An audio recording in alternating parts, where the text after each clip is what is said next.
Da li su paste za zube zdrave? Pa mislim, postoji jedan prigovor da ljudi koji se hrane biljnom hranom ne mogu da unose vitamin B12.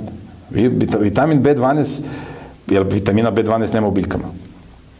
Prvo nije tačno da ga nema u biljkama, ima ga u malim količinama, ali ono što je bitno to je da vitamin B12 proizvode bakterije u našim crevima i u našim ustima, ali naročito u crevima. Tako da, kada se koriste paste za zube, to je jedna od potencijalnih mogućnosti da se te bakterije koje su korisne, a postoje u našim ustima, da one se uništavaju.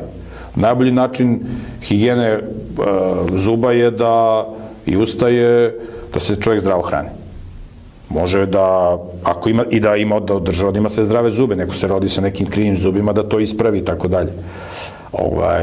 Higijena može se održava sa vodom, može da se peru zubi sa četkicom i samo sa vodom, nema potrebe za pastu za zube. Znači, ljudi koji se zdravo hrane, oni nemaju neprijatan zadah. Ljudi koji imaju zdrave zube, oni nemaju neprijatan zadah.